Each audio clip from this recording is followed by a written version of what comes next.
अभी हम गाजीपुर बॉर्डर पे हैं और यहाँ पर भीमराव अंबेडकर जी के पोते राज रतन अंबेडकर जी आए हुए हैं। आइए उनका भी हम इंटरव्यू लेते हैं, देखते हैं, उनसे बात करते हैं। आज हमें वही जो दृश्य है ना वो भारत में देखने को मिलता है। एक तरफ ऐसे लोग भारत में सत्ता में आ गए हैं, इस देश का किसान पीछे नहीं हट रहा है, ये बहुत अच्छी बात हमारे लिए है और यही हमारी मांग होनी चाहिए।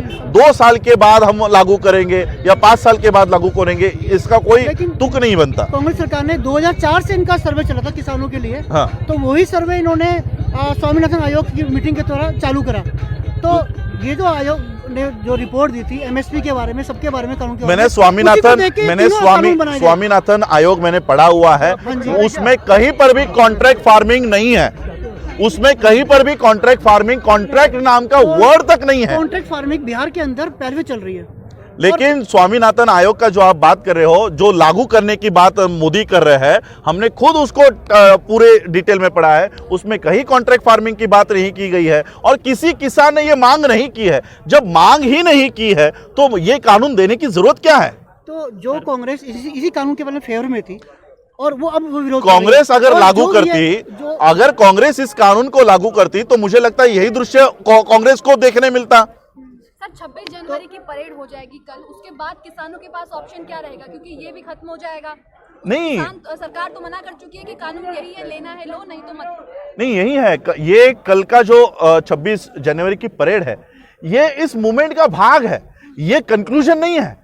कंक्लूजन क्या है? जब तक आप लोग इस कानून को पीछे नहीं लोगे, हम इसी तरह से बैठे रहेंगे। और मुझे लगता है कि अगर कल भी कोई निर्णय नहीं होता है तो ये संख्या और बढ़ते जाएगी। लेकिन सर, कानून अभी तक बीजेपी ने कोई वापस नहीं लिया है। आज नहीं लिया है, हो सकता है कल प्रेशर आ जाए और इंटरनेशनल प्रेशर आ जाए, उनको ये कानून पीछे लेने के अलावा कोई चारा मुझे नहीं दिखता। प्रेशर से तो उनको कोई फर्क नहीं पड़ रहा है। के लिए कानून तो थोड़ा सा किसानों को भी और किसान नेता को भी पीछे हट जाना चाहिए। ये सुसाइडल अटेम्प्ट होगा। अगर कोई ये कह रहा है कि इस 2 साल के लिए हम होल्ड करते हैं, तो 2 साल के बाद फिर ये आपके आंदोलन को कमजोर करने की कोशिश है। होल्ड करने का उद्देश्य ये है कि जो उसमें संशोधन हो सकता है वो किया जाए। सुप्रीम कोर्ट ने जो कमिटी दी है, उस कमिटी को आप जरा उनका कैरेक्टर देखो। इन्होंने पहले ही किसान बिल को सही ठहराया है। ऐसे लोगों को अगर आप कमिटी में देते हो तो ये रिपोर्ट क्या देंगी? इसलिए इस कमिटी के रिपोर्ट पे हम लोगों को भरोसा नहीं है। नहीं तो सुप्रीम कोर्ट और सरकार कह चुकी है कि वो कमेटी के मेंबर आपके लोग भी हो सकते हैं, कुछ लोग आपके भी चुन सकते हैं। 4 लोगों की कमेटी बनाई है और चारों के चारों बिल के फेवर में है। नहीं, बिल में जो संशोधन का कुछ सोल्यूशन है, कुछ आपको लगता है कि बिल में कुछ संशोधन हो सकता है? वापस लेना इतना ही पर्याय है। ये मेरा देखेंगे आरएसएस की या इनके जो बंच ऑफ थॉट्स है, ये गोलवलकर की जो विचारधारा है, ये लोग लोकतंत्र के खिलाफ लोग थे। ये लोग नहीं चाहते थे कि भारत में संविधान बने। आरएसएस को उस समय बैन किया गया था जिस समय संविधान की निर्मित हो रही थी। इन लोगों को बैन किया गया था क्योंकि ये संगठन नहीं चाहता था कि भारत में लोकतंत्र बने। इनका ये कहना था कि अगर पाकिस्तान ये इस्लामिक स्टेट है तो भारत हिंदू स्टेट डिक्लेयर करो, इसको लोकतंत्र देने की जरूरत क्या है? इसलिए आरएसएस 1950 से लेकर 1946 से लेकर जब संविधान सभा की गठन हुआ था, उस समय से लोकतंत्र का विरोध कर रहे थे। और अब ऐसे लोगों के हाथों में सत्ता दे दी गई है।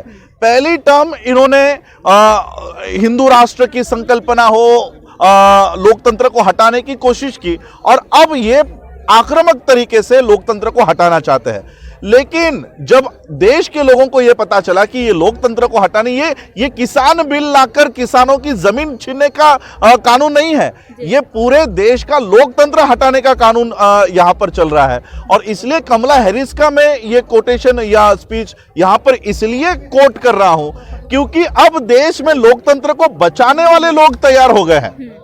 और इसलिए मैं ये कहना चाहता हूं, मैंने पिछले बार भी सिंघू बॉर्डर पे यही स्टेटमेंट दिया था कि मोदी नहीं, आरएसएस नहीं, मोहन भागवत नहीं, गोलवलकर भी नीचे आ जाए ना तब भी इस देश से अब लोकतंत्र नहीं हट सकता क्योंकि लोकतंत्र को बचाने वाले लोग तैयार हो गए। मोदी रेजाइम को या इनके मोदी गवर्नमेंट को यह कॉन्फिडेंस है कि राज्यसभा अब हमारे हाथ में है, संसद हमारे हाथ में है, हमारा कौन क्या बिगाड़ लेगा, सुप्रीम कोर्ट हमारे हाथ में है, मीडिया हमारे हाथ में है। मैंने उस समय भी कहा था कि सुप्रीम कोर्ट आपके हाथ में होने दो, आपके हाथ में मीडिया होने दो, आपके हाथ में प्रशासन पुलिस होने दो, आपके हाथ में संसद होने दो, राज्यसभा होने दो, ये भी अगर आप इसमें मेजोरिटी में हो, लेकिन देश में हम मेजोरिटी में हैं। इस देश का एससी हो, एसटी हो, इस देश का ओबीसी हो, चाहे वो किसान है, इंजीनियर्स है, डॉक्टर्स है, इस देश के लोग, हम जो लोग हैं, ये हम मेजोरिटी में हैं।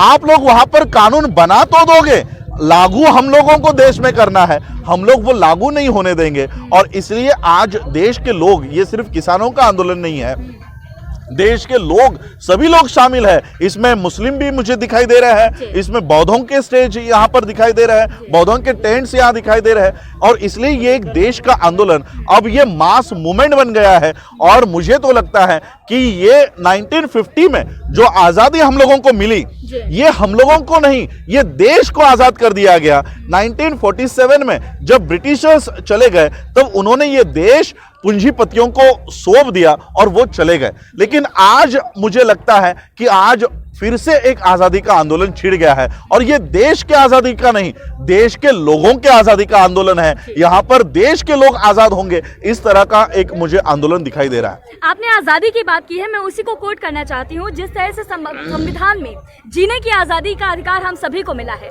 देश के किसान ये कहते हैं कि अगर ये कानून बन जाता है तो हमारा जीवन एक तरह से खतरे में आ जाएगा, हम खाएंगे क्या? तो क्या इस लेवल पर हम संवैधानिक तौर पर इस कानून को क्वेश्चन नहीं कर सकते हैं क्या? हम लोग कर सकते हैं, संवैधानिक तौर पर कर सकते हैं। मेजॉरिटी लोग यहाँ पर विरोध में है, मेजॉरिटी के लोग, किसान कह रहा है कि हमें ये कानून नहीं चाहिए। ऐसे हालत में संसद कानून थोप कैसे सकती है?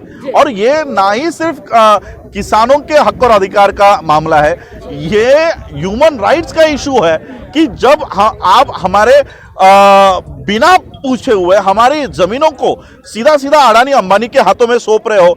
एक तरह से इस देश का जो किसान है वो अपने ही जमीन पर ये लेबर बन के रह जाएगा, कॉन्ट्रैक्ट लेबर बन के रह जाएगा। यानी आप हमको ऑर्डर दोगे कि आपके जमीन पर क्या आप उसकी खेती करने वाले हो। इनके पास पहले से ही एकर्स में, हम लोगों ने खुद देखे हुए हैं कि एकर्स में टाटा के वेयर हाउसेस बनने शुरू हो गए, रिलायंस के कोल्ड स्टोरेज बनने शुरू हो गए, जो एक आम किसान नहीं अफोर्ड कर पाएगा और वो मजबूर हो जाएगा कि वो अपने जो उपज है वो इन लोगों को वो बेचेगा नहीं, वो सरेंडर करेगा।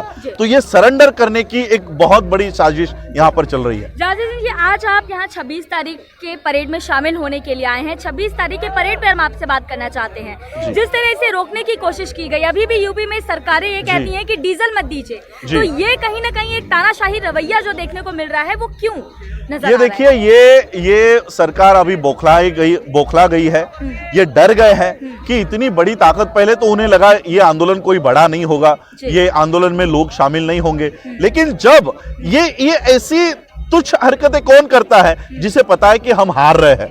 मोदी को अब पता चल चुका है कि हम हार रहे हैं, हम ज्यादा देर इनसे टकराव नहीं कर पाएंगे। तब ये इस तरह के निचली हरकतों पे उतर आए हैं कि डीजल नहीं देंगे, इन लोगों को परमिशंस नहीं देंगे, रास्तों के ऊपर चलने की परमिशंस नहीं देंगे। ये कहीं ना कहीं हमारे फंडामेंटल राइट्स को भी छीनने का काम यहाँ पर चल रहा है। लेकिन मैं अब देख रहा हूं किसानों को कि अगर आप डीजल नहीं दे रहे हो तो एक ट्रैक्टर को 10 ट्रैक्टर बांध कर वो लोग लेकर आ रहे हैं। इतनी बड़ा बदलाव हमको देखने को मिल रहा है। डीजल नहीं दोगे, चलने की परमिशन नहीं दोगे, कितना आप लोग ये हमारे लिए रास्तों में संकट निर्माण करोगे। अब मैं दिन भर से किसानों के अलग अलग टेंट्स में जा रहा हूं, उनके साथ बैठ रहा हूं, उनकी बातें आज देखिए 8 डिग्री सेल्सियस में हम लोग यहाँ पर हैं, लेकिन किसान अभी नियोजन कर रहा है कूलर्स का। इतने ठंडियों में वो कूलर को लाने की अभी कोशिश, ये नियोजन कर रहा है। यानी आज 25 जनवरी को यहाँ का किसान मई महीने की तैयारी कर रहा है। तो मोदी से या मोदी गवर्नमेंट से 10 कदम आगे इस देश का किसान चल रहा है। और ये किसानों की, मैं कहता हूं अभी से इन लोगों को लिख के लेना चाहिए कि ये किसानों की और देश के लोगों की जीत है। जी, कल 26 जनवरी के दिन पूरे देश की नहीं बल्कि पूरे विश्व की नजर हमारे देश पे होगी। जी, जी। लेकिन वहीं दूसरी तरफ जब ये देखा जाएगा कि एक तरफ जो है वो एक तरफ जो देश की जवान है वो परेड कर रहे हैं, दूसरी तरफ देश के किसान है वो परेड कर रहे हैं, जी। कहीं ना कहीं सरकार की जो छवि है वो धूमिल होती नजर आएगी। जी जी जी आपको क्या लगता मैं आज सुबह राजपथ वहीं से आया, राष्ट्रपति भवन से आया, जी। मैं उनकी तैयारियां देख रहा था और मैंने वहां पे एक वीडियो बनाया कि यहाँ पर 26 जनवरी की तैयारी चल रही है, प्रजासत्ताक दिन की तैयारी चल रही है, लेकिन असली प्रजासत्ताक अगर किसी को देखना है तो वो सिंघू बॉर्डर पर और गाजीपुर बॉर्डर पर आए। यहाँ की जो रैली निकलेगी ये है प्रजासत्ताक, असली प्रजासत्ताक की रैली और ये है असली लोकतंत्र को बचाने की रैली। तो ये अभी हम लोगों को पता चल रहा है कि राष्ट्रपति भवन पे किन लोगों के लिए रैली निकाली जा रही है और यहाँ पर अपने हक और अधिकार को बचाने की रैली यहाँ पर निकाली जाएगी। अच्छा, ये जो कल रैली होगी तो उससे ऊपर से दबाव नहीं आएगा बाकी देशों से भारत में? या कहीं ना कहीं दबाव पड़ेगा ना, क्योंकि बाकी के देश देख रहे हैं। पहले ही दबाव आ चुका है। यूनाइटेड